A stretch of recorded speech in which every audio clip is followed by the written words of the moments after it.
আসসালামু আলাইকুম। প্রিয় দর্শক, সারা দুনিয়া এখন কিন্তু একটা আতঙ্কের মধ্যে রয়েছে। দুনিয়ায় পরিস্থিতি কোনোভাবে এটাকে আপনি স্বাভাবিক বলতে পারবেন না। মানুষের মধ্যে আতঙ্ক, তাহলে কি তৃতীয় বিশ্বযুদ্ধ শুরু হয়ে যাবে? মানে হঠাৎ করেই যুক্তরাষ্ট্র এবং ইসরায়েল এই দুটো দেশ মিলে পরিকল্পনা করে যেভাবে ইরানের উপর অতর্কিত আক্রমণ তারা শুরু করেছে, এই পরিস্থিতি কিন্তু সারা দুনিয়াকে প্রভাবিত করা অলরেডি শুরু করে দিয়েছে। অনেক জায়গায় তেলের দাম বেড়ে গেছে, অনেক জায়গায় বিমান চলাচল তো প্রায় অর্ধেক বিমান চলাচল বন্ধ। সারা দুনিয়াতে কোথাও কেউ যেতে পারছে না। মধ্যপ্রাচ্যের সঙ্গে আমাদের দেশে বিমান চলাচল প্রায় বন্ধ, দুই একটা জায়গা ছাড়া। এবং কে যে নিরাপদ থাকবে, কে যে নিরাপদ থাকবে না, সেটাও বোঝা যাচ্ছে না। প্রবাসী বাংলাদেশিদের বেশ কয়েকজন, যারা নাকি আপনার সংযুক্ত আরব আমিরাতে ছিলেন, অথবা যারা কাতারে ছিলেন, এরকম বাহরাইনে ছিলেন, এরকম অনেক বাংলাদেশিও মারা গেছে। মানে যুদ্ধটা এখন আর এক জায়গায় থেমে নেই। এই পুরো ঘটনার পেছনে মূল কারিগর কে? কাকে আপনি ভিলেন হিসেবে চিহ্নিত করতে পারেন? এইটা চিহ্নিত করতে কোনো কষ্ট করতে হয় না। Villain Donald Trump, villain Benjamin Netanyahu, যিনি ইসরায়েলের প্রধানমন্ত্রী। এরা হলেন গিয়ে মূল ভিলেন। এরাই এই যুদ্ধটা শুরু করেছে, এবং সেই যুদ্ধ এখানে শুরু করা না, এবং এই যুদ্ধের মাধ্যমে তারা এরই মধ্যে অতর্কিত যে আক্রমণটা করা হয়েছে গত 28 ফেব্রুয়ারি, সেই ঘটনায় কিন্তু অলরেডি মানে ইরানের যিনি ধর্মীয় নেতা আয়াতুল্লাহ আলী খামেনি, তিনি কিন্তু নিহত হয়েছেন। আপনি একটা জিনিস ভাবেন, একটা স্বাধীন সার্বভৌম দেশ, সেই দেশে যিনি প্রধান, সরকার প্রধান অথবা যিনি ধর্মীয় প্রধান, মানে মূল যে লোকটা পুরো দেশকে যে পরিচালনা করতেছেন, তাকে আপনি বিদেশ থেকে, অন্য একটা দেশ থেকে এসে মানে আপনার আক্রমণ করে তাকে মেরে ফেলবেন, এটা পৃথিবীর কোনো সভ্য রাষ্ট্র, কোনো সভ্যতা এটাকে গ্রহণ করতে পারে? কিন্তু এখন কিন্তু তাই হচ্ছে। মানে সভ্যতা যেন নতুন করে লেখা হচ্ছে, যে কোনটা সভ্যতা কোনটা সভ্যতা না। ভেবে দেখুন একবার, এই যুদ্ধে এরই মধ্যে যুক্তরাজ্য, ব্রিটেন, যা নাকি পৃথিবীতে প্রথম সভ্যতার কথা সারা দুনিয়ায় বলে বেড়ায়, তারা কিন্তু অলরেডি যুক্তরাষ্ট্রের সঙ্গে যুক্ত হয়ে গেছে। তারা যুক্তরাষ্ট্রকে সাহায্য করবে। মানে যিনি আক্রমণকারী, কোনো রকম প্রভোকেশন ছাড়া, কোনো ধরনের উস্কানি ছাড়াই যারা অন্য একটা দেশে আক্রমণ করে, সেই দেশের প্রেসিডেন্টকে অথবা সেই দেশের মূল যে সরকার প্রধান, যার কথা অনুযায়ী দেশ চলে, তাকে আপনি হত্যা করেন এবং বুক ফুলিয়ে সেটা আবার ঘোষণা করেন, তাকে এখন ব্রিটেন সাপোর্ট করছে। তো দুদিন পরে দেখবেন এরাই আবার আমাকে আপনাকে আসবে, জ্ঞান দিতে আসবে, সভ্যতা শেখাতে আসবে, বলবে যে সভ্যতা কাকে বলে, সিভিলাইজেশন কাকে বলে, আমাদের শেখাবে তারা। মানে কোথায় আপনি মানুষের নৈতিকতা, মানুষের মানবিকতা কোথায় আছে? যুক্তরাষ্ট্রকে আপনি যদি দুর্বৃত্ত বলেন, যে একটা দুর্বৃত্ত রাষ্ট্র, তাও কম বলা হবে। ওদের যে মন মানসিকতা, কয়েকদিন আগে দেখলাম ভেনেজুয়েলার প্রেসিডেন্টকে তার বেডরুম থেকে তুলে নিয়ে গেল যুক্তরাষ্ট্র। তার নাকি বিচার করবে? ভাবেন একবার, কার বিচার কে করে? অন্যের অনেক সমস্যা থাকতে পারে, পৃথিবীর কোন রাষ্ট্রের সমস্যা নেই বলুন? ইরানের সমস্যা থাকতেই পারে, ইরানের অভ্যন্তরীণভাবে নানা রকম আন্দোলন চলতেই পারে, কিন্তু সেই চলার জন্য তার বিচারের দায়িত্ব কি যুক্তরাষ্ট্রকে দেওয়া হয়েছে?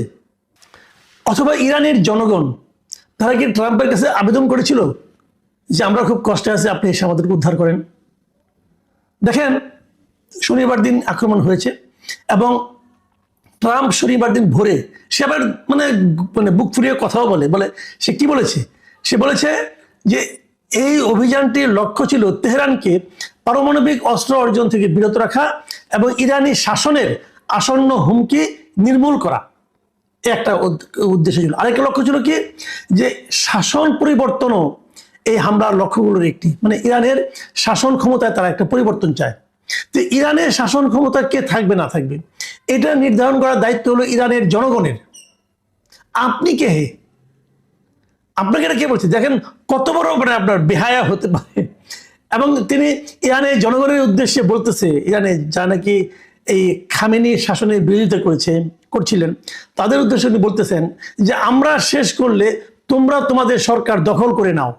বাপরে বাপ, ভাবেন মানে কি মহানুভব সে। উনি শেষ করে দেবে, তারপরে তোমরা দখল করে নাও। এটি তোমাদের জন্যই হবে, প্রজন্মের পর প্রজন্মে হয়তো এটাই তোমাদের একমাত্র সুযোগ। মানে এই সুযোগটা যুক্তরাষ্ট্র এবং ইসরায়েল মিলে শুরু করে দিচ্ছে। দেখেন ইসরায়েলের যে প্রধানমন্ত্রী বেনিয়ামিন নেতানিয়াহু, উনি কি বলেছেন? উনি বলেছেন যে এই হামলা সাহসী ইরানি জনগণকে নিজেদের ভাগ্য নিজেরা নির্ধারণ করার সুযোগ তৈরি করবে এবং স্বৈর শাসনের জোয়াল সরিয়ে দেবে। মানে ভাব দেখে মনে হচ্ছে যে ইরানের জনগণের জন্য এই ট্রাম্প এবং নেতানিয়াহুর মানে মানে কষ্টের শেষ নাই। তারা মনে হয় এদের জন্য রাতে ঘুমাতেও পায় না যে ইরানের জনগণ কি কষ্টে আছে। মজার ব্যাপার হলো এই হামলার পরে কিন্তু ইরানের যে জনগণরা এতদিন ইরানের ভিতরে যারা আন্দোলন করছিল, তারাও কিন্তু এখন আর ইরানি সরকারের বিপক্ষে নাই। তারাও এখন কিন্তু মনে করছে যে এই আক্রমণের তাদের দিক থেকেও সরকারের সঙ্গে ঐক্যবদ্ধ হওয়া প্রয়োজন আছে। কতগুলি প্রভাব কিন্তু এর মধ্যে দেখা যাচ্ছে যার মাধ্যমে আমরা হয়তো ক্ষতিগ্রস্ত হব। তার আগে আমি আরেকটা কথা বলে নিই, সেটা হলো এই যে আমেরিকা ইরানকে আক্রমণ করলো, সেটা আইনগত কিছু আইন তো দুনিয়াতে আছে না, যেমন জাতিসংঘের কিছু আইন আছে। এটা কি ট্রাম্প অথবা ইসরায়েল কি এভাবে আক্রমণ করতে পারে? দেখেন জাতিসংঘ সনদ যেটা সারা দুনিয়াতে একটা আছে আর কি জাতিসংঘের, যদিও এটা খুব মানে টানে না, কিন্তু একটা আছে তো চক্ররাজ্যের খাতিরে তারা একটা করেছে। সেখানে কিন্তু বলা হয়েছে স্পষ্ট করে যে কেবলমাত্র দুইটা ক্ষেত্রে একটা দেশ আরেকটা দেশের উপর আক্রমণ করতে পারে, দুইটা কারণে। কোন দুইটা কারণ? এক নম্বর কারণ হলো যদি জাতিসংঘের নিরাপত্তা পরিষদ আপনাকে আক্রমণ করার জন্য অনুমতি দেয়, যেটা সাধারণত কখনোই দেওয়া হয় না। আর দ্বিতীয়টা হলো যদি কোনো একটা রাষ্ট্র আপনাকে আক্রমণ করে, তখন আত্মরক্ষার খাতিরে আপনি কিন্তু তাদেরকে আক্রমণ করতে পারেন। তার মানে এবার যুক্তরাষ্ট্র এবং ইসরায়েল যে আক্রমণ করেছে ইরানকে, ইরান যে আক্রমণটা করছে এই আক্রমণটা বৈধ, কিন্তু ওদেরটা হলো অন্যায়, ওদেরটা হলো বেআইনি, ওদেরটা হলো অবৈধ। কারণ ইরান আত্মরক্ষার জন্য আন্দোলন করছে এবং ওরা যে আক্রমণ করেছে এটা তারা তো নিজেরা বুক ফুলিয়ে বলছে অমুককে মেরে ফেলেছে, তমুককে মেরে ফেলেছে, কাজেই ওইটা হলো অবৈধ। আর ইরান যেটা করছে এখন এটা হলো বৈধ। কিন্তু রেজাল্টটা কি হবে শেষ পর্যন্ত, এটা হলো মূল কথা। এই রেজাল্ট খারাপ হবে সবার জন্যই। যেমন ধরেন সারা দুনিয়াতে যে তেল যেটা আসে, তেলের সরবরাহ আসে, হরমুজ প্রণালী নামে একটা প্রণালী, মানে একটা সমুদ্রের একটা চিকন একটা শর্টকাট রাস্তা যেটাকে আমরা বলি, সে একটা শর্টকাট রাস্তা আছে যে রাস্তা দিয়ে আসলে পরে মানে তাদের কয়েকদিন প্রায় মানে আপনার মানে পথটা অনেক ছোট হয়ে যায়। ছোট হয়ে গেলে পরে জাহাজের মানে খরচ কমে যায় এবং তেল নিয়ে আসলে পরে অনেক খরচটা কমে যায়। যেমন যে ধরে না পেট উদাহরণ দিয়ে বলি, এখন যেমন তেলের ব্যারেল আছে $80 ধরা যাক, যদি হরমুজ প্রণালীকে অ্যাভয়েড করে যদি ঘুর পথে আসে তাহলে সেটার দাম বেড়ে হয়ে যাবে প্রায় $120 $130 মতো। তার মানে 50% দাম বেড়ে যাবে। কিন্তু এই হরমুজ প্রণালীটা ইরানের মানে সমুদ্র সীমার মধ্যে পড়েছে এবং ইরান সেটাকে অলরেডি ক্লোজ করে দিয়েছে এই যুদ্ধ শুরু হওয়ার পর। এখন বন্ধ করে দেওয়ার কারণে কি হচ্ছে, তেলের দামের উপর প্রভাব পড়বে, তেল সরবরাহের বিঘ্ন ঘটবে। সারা দুনিয়ায় যে তেলগুলো আসে সেগুলো আমাদের দেশেও আমরাও সেই ঝামেলা পড়ব। ইরান কিন্তু এরই মধ্যে তাদের পাল্টা আক্রমণ চালু রেখেছে। ইরানের কাছ থেকে যারা তেল নেয় তারাও যে ইরানকে খুব একটা প্রকাশ্যে সহায়তা করছে তাও না। যেমন চীন তেল নেয়, ভারত নেয়, এরা খুব একটা সাহায্য করছে বলে মনে হচ্ছে না এখন পর্যন্ত। কিন্তু আগামী দিনগুলিতে কি হবে? কিন্তু ইরানের স্ট্র্যাটেজিটা, ইরান যে পাল্টা আক্রমণ করছে, ইরানের স্ট্র্যাটেজিটা বড় পিকুলিয়ার, মানে একটু নতুন ধরনের আক্রমণ তারা করছে। তারা বলছে আমেরিকা তো অনেক দূরে, কিন্তু আমেরিকার যে ঘাঁটিগুলো তার আশপাশের দেশে আছে, যেমন ইউএই সংযুক্ত আরব আমিরাত অথবা বাহরাইন অথবা কাতার যে দেশগুলোতে আছে, ওমান, তারা কিন্তু এই সমস্ত দেশে যে ঘাঁটিগুলো আছে, বেসগুলো আছে আমেরিকার, তারা সেগুলোতে অ্যাটাক করেছে।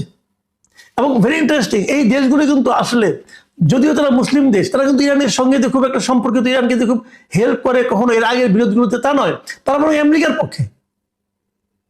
মানে মুসলিম বিশ্বের অনৈক্যকে কেন্দ্র করে, অনৈক্যকে পুঁজি করে যা যা করা দরকার ইসরায়েল এবং আমেরিকা এখন তাই করছে।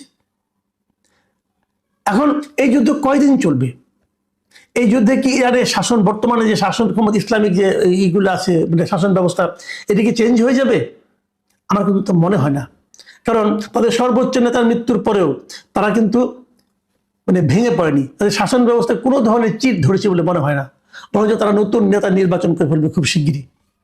তার হাতে বলে আরো কি হবে কে জানে।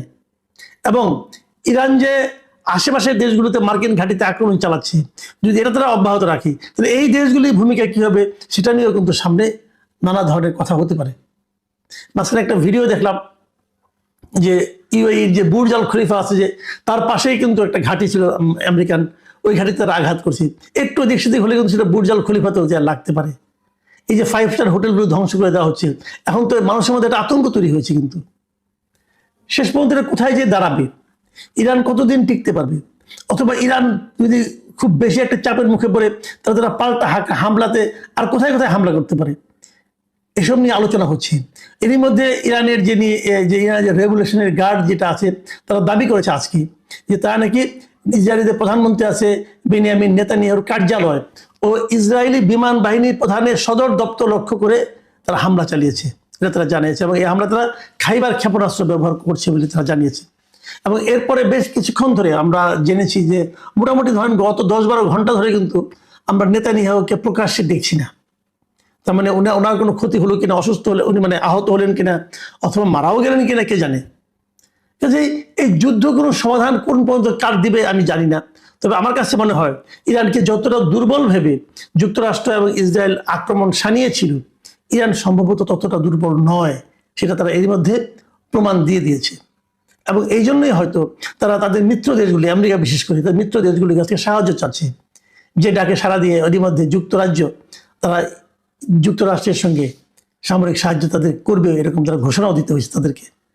তার মানে যতটা সহজে ভেবেছিল ঘটনাগুলি ঘটাতে পারবে যুক্তরাষ্ট্র, ততটা সহজে সম্ভবত হচ্ছে না। ইরানের দিক থেকে যে পাল্টা আঘাত করা হচ্ছে, সেই আঘাতগুলি হয়তো তাদের জন্য অপ্রত্যাশিতই ছিল। মানে ভেনেজুয়েলা টাইপের দেশ ইরান নয় আসলে।